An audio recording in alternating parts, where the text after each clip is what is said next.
अऊज़ु बिल्लाहि मिनश्शैतानिर्रजीम बिस्मिल्लाहिर्रहमानिर्रहीम अल्हम्दुलिल्लाहि रब्बिल आलमीन अस्सलातु वस्सलामु अला रसूलिल्लाह सल्लल्लाहु अलैहि वसल्लम रब्बिश्रह ली सदरी वयस्सिर ली अमरी वहलुल उक़्दतम मिन लिसानी यफ़क़हू क़ौली। अस्सलाम वालेकुम रहमतुल्लाहि व बरकातुहू। सब जनां को तुम्हें भी ये वीडियो देखने के पहले दरूद और सलाम पढ़ को ये वीडियो देखना शुरू करो। आज का 5 मिनट का मदरसा को अब चलता है 11वां महीना ज़िलक़ादा का 16 तारीख़ के बारे में इंशाअल्लाह 10 हदीसां हती उसे मालूम कर लेने की कोशिश करेंगे। पहला क़िस्सा इस्लामी तारीख़ के बारे में। हज़रत उमर बिन अब्दुल अज़ीज़ आला रहमतुल्लाह की सादगी के बारे में। हज़रत उमर बिन अब्दुल अज़ीज़ आला रहमतुल्लाह अपने ज़माने में दुनिया की सबसे बड़ी सल्तनत के मालिक थे। गए 4-5 दिनों से बात करते हैं हमें हज़रत उमर बिन अब्दुल अज़ीज़ आला रहमतुल्लाह के बारे में। हज़रत उमर रदी अल्लाह अन्हु के पोते घर को बात कर लिया नहीं, उनकी सादगी के बारे में इंशाअल्लाह आज बात करते हैं। लेकिन आपके अंदर ना शहाना जा और जलाल था और ना ही तकब्बुर और बड़ाई की कोई झलक दिखाई देती थी। आपका लिबास सीधा सादा और खाना मामूली था। आप निहायत मुतवज़्ज़े इंसान थे। लौंडी गुलामों के साथ बराबर का सलूक करते, नौकरों के आराम का भी ख्याल रखते थे। उनके आराम के वक्त में ख़ुद अपने हाथों से काम कर लेते। एक मर्तबा आप किसी मेहमान से गुफ्तगू कर रहे थे कि रात ज़्यादा हो गई और चिराग बुझने लगा। नौकर सोया हुआ था। मेहमान ने चाहा कि नौकर को जगा दें, मगर आपने मना कर दिया। मेहमान ने ख़ुद दुरुस्त करना चाहा तो फरमाया कि मेहमान से काम लेना अच्छा नहीं।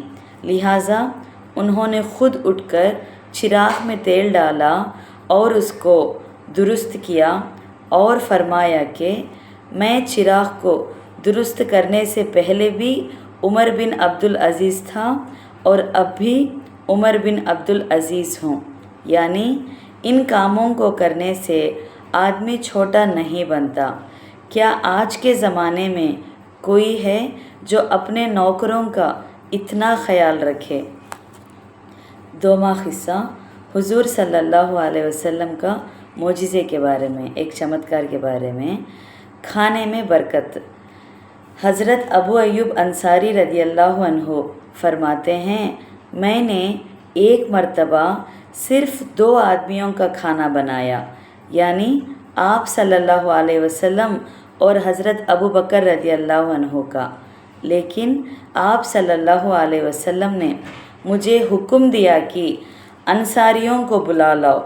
चुनाचे उस खाने में से 180 आदमियों ने पेट भरकर खाया और सबने आप सल्लल्लाहु अलैहि वसल्लम के नबी होने की गवाही दी और आप सल्लल्लाहु अलैहि वसल्लम के हाथ पर बेत की। तो 2 आदमियों के वास्ते बनाई सो खाना 180 आदमियाँ पेट भर को खाएँ, एक मौजिज़ा अगर को बोलते हैं। 3वां क़िस्सा एक फ़र्ज़ के बारे में। वतन लौटते वक्त तवाफ़ करना। रसूलुल्लाह सल्लल्लाहु अलैहि वसल्लम ने फरमाया, कोई शख्स उस वक्त तक वतन वापस ना हो जब तक कि उसकी आखिरी हाज़िरी खाने काबा पर ना हो जाए, यानी जब तक तवाफ़े विदा ना कर ले। अलबत्ता जिस औरत को माहवारी आ रही हो तो वो इसकी हुक्म में दाखिल नहीं है। सही मुस्लिम हदीस 3283 3284 इब्न अब्बास रदी अल्लाह अन्हु के रेफरेंस में से।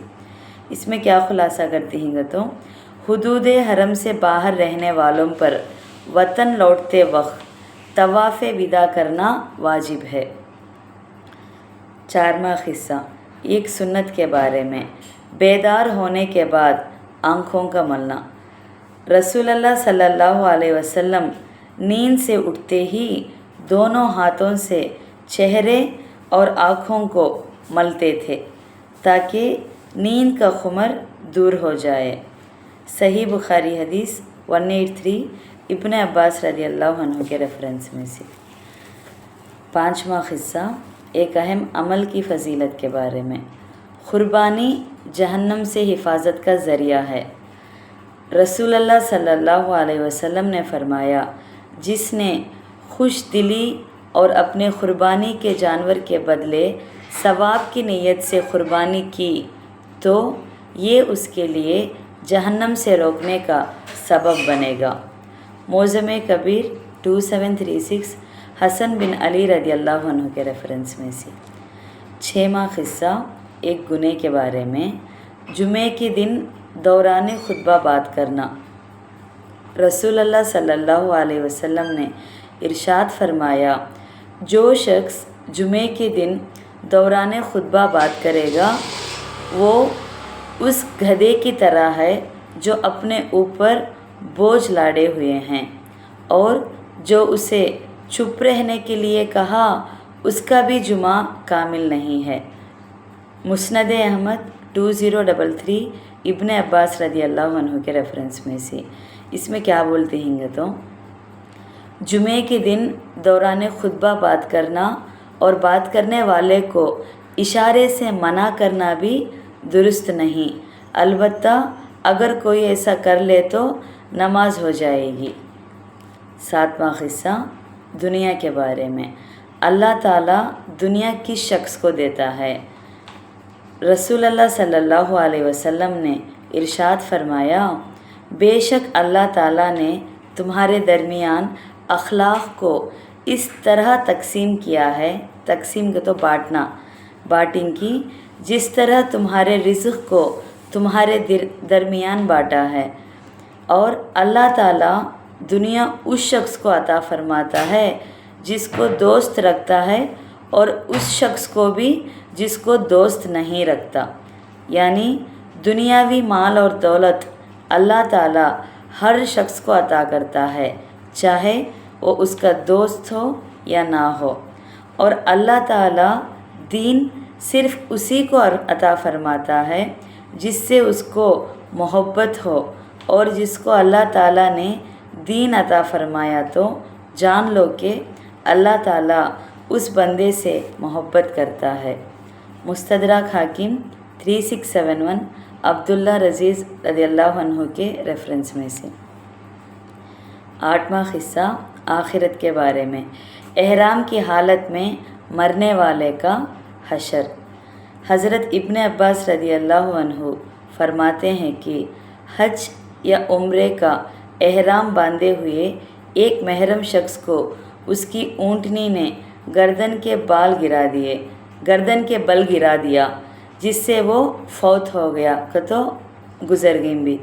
آپ صلی اللہ علیہ وسلم نے فرمایا، اس کو پانی اور بیری کے پتوں سے غسل دو، اور اس کے احرام کے کپڑے میں کفن دو، اور اس کو خوشبو نہ لگانا، نہ اس کے سر کو ڈھانپنا، کیونکہ اسے قیامت کے دن اللہ تعالیٰ تلبیہ کہتے ہوئے خبر سے اٹھائے گا۔ صحیح بخاری حدیث 126 میں ہے سو بات یہ۔ نوواں قصہ طب نبوی سے علاج۔ پچھنا کپنگ لگانے کا بہترین جگہ۔ نبی کریم صلی اللہ علیہ وسلم اپنے مانگ میں اور کھندوں کے درمیان پچھنا لگواتے، اور آپ صلی اللہ علیہ وسلم فرمایا کرتے تھے، جس نے ان خونوں کو نکلوایا تو اسے کسی بیماری کے لیے دعویٰ نہ کرنا نقصان نہیں پہنچائے گا۔ ابو داؤد 3859 ابی خبشہ رضی اللہ عنہ کے ریفرنس میں سے۔ آخری 10واں قصہ نبی صلی اللہ علیہ وسلم کی نصیحت کے بارے میں۔ بلا اجازت کسی کا سامان نہ لو۔ نبی کریم صلی اللہ علیہ وسلم نے فرمایا، تم میں سے کوئی شخص بنا اجازت اپنے بھائی کے سامان کو نہ مذاق میں لے اور نہ حقیقت میں لے۔ ابو داؤد 5003 یزید بن سعید رضی اللہ عنہ کے ریفرنس میں سے۔ اجازت نہیں سو سامان کسی کا بھی مذاق میں بھی لینا نہیں، حقیقت میں بھی لینا نہیں کر کو۔ الحمدللہ آج کا 5 منٹ کا مدرسہ 16 ذی القعدہ کے بارے میں بات کر لیے، انشاءاللہ کل 17 ذی القعدہ کے بارے میں بات کر لیں گے۔ السلام علیکم ورحمۃ اللہ وبرکاتہ۔